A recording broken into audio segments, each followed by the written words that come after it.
Well, cold weather and snow, it's the news and everyone has been dealing with it this last week.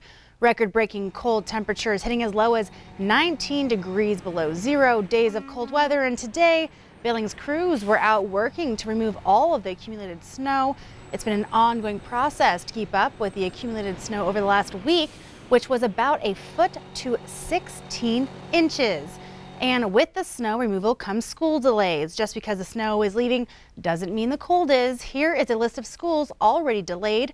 Billings Public Schools, Huntley Project, Park City, Lame Deer, and Pryor schools all have a 2-hour delay. Laurel has a 2-hour bus delay, but no school delay.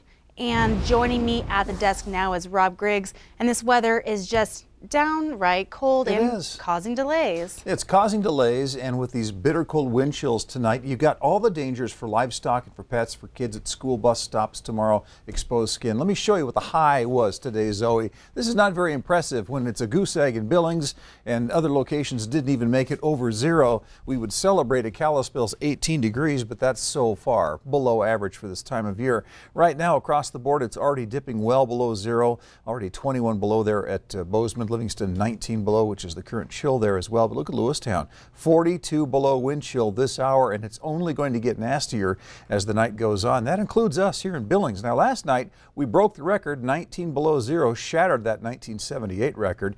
Near record low tonight, it's possible within a couple of degrees anyway, and we'll experience 45-degree wind chill through noon tomorrow. So it's not going to be any fun tonight or tomorrow. We've got to be careful. We'll have the complete statewide forecast in just a minute. Zoe?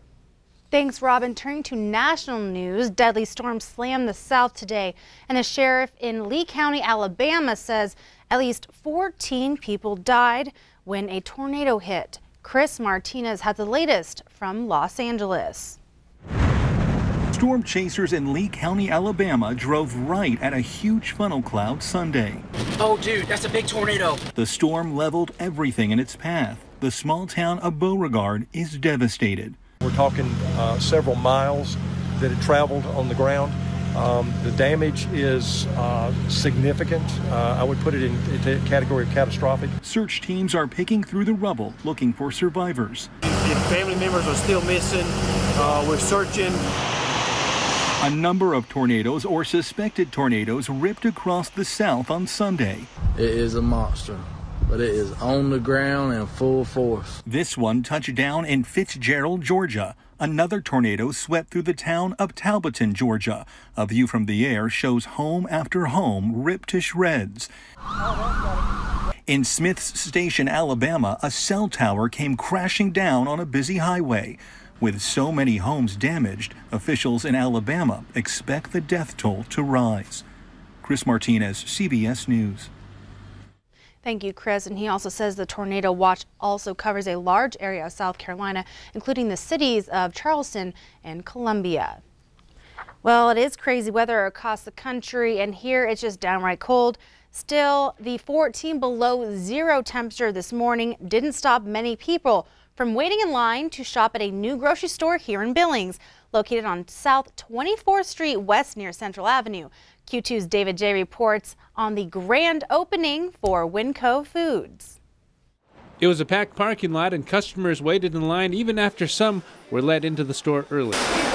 There's a lot of people here, but, you know, I mean, just got to manage, you know, get 2 carts. I was hoping that the weather would keep people away and it wouldn't be so crowded. A lot of people here, not just customers. We did talk with a distributor who brings some of the food here to the grocery store, and he was telling us Winco likes to make an event out of this, and we've seen that with a lot of customers who wanted to be here right at the grand opening. Grand opening? Yeah. There should be some door prizes or something. No, but no, that's fine. But no, that's great. I like it. It's big. It's easy to navigate. It's like anything. It's a gamble, but it was fun. I go home and say I was one of the first ones in. Some have already found their favorites in the 84,000 square foot building. Lots of meat. I like to grill.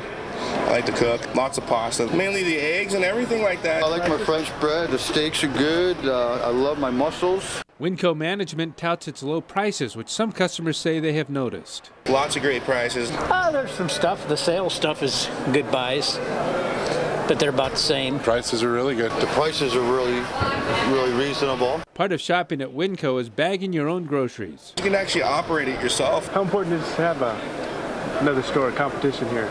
I think it's really good. The competition's good. I'll be back again. I hope they do well. David J., MTN News, Billings. And Winco opened a new store at 9 o'clock this morning, also in Helena. Billings and Helena are the first two in Montana to open for Winco. And today, the average wait was an hour and a half today in Billings.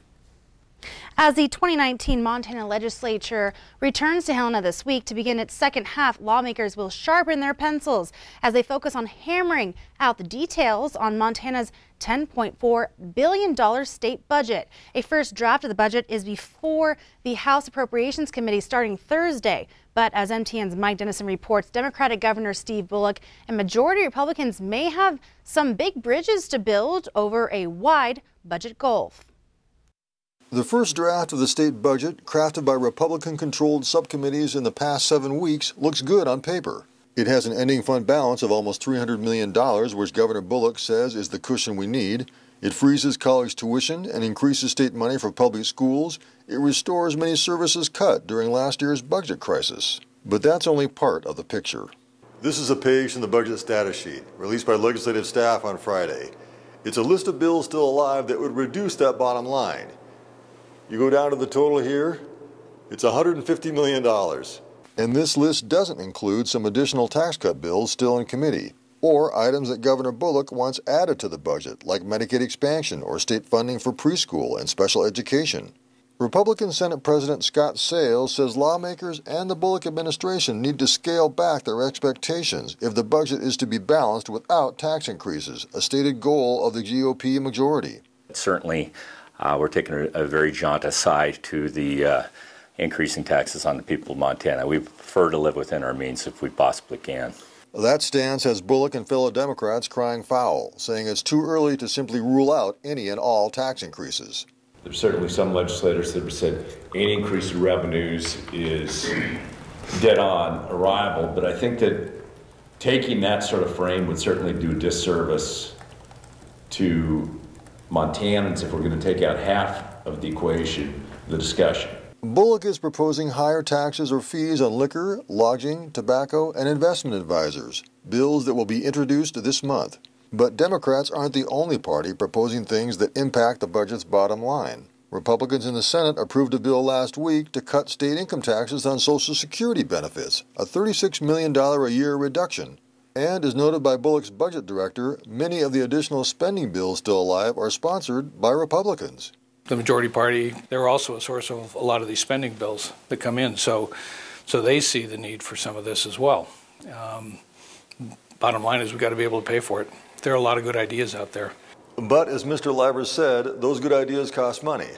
Deciding which ones are worth paying for and how to do it, that's what lawmakers must do this final half of the session. At the Capitol, Mike Dennison, MTN News. MTN News will continue to bring you comprehensive coverage of the legislature as things get back underway later this week. Well, more to come on the 10 o'clock news here on Q2. Livestock facing brutal conditions during this winter weather. After the break, we find out how they are getting through these conditions with a little extra help later in sports. With state tournament week upon us, the Montana High School Association has a message for fans. Leave the refs alone. That story coming up. You're watching MTN News with Zoe Zandora, Storm Tracker Weather with Rob Griggs, and Sports with Casey Conlon. This is the 10 o'clock news on Q2, Montana's news leader.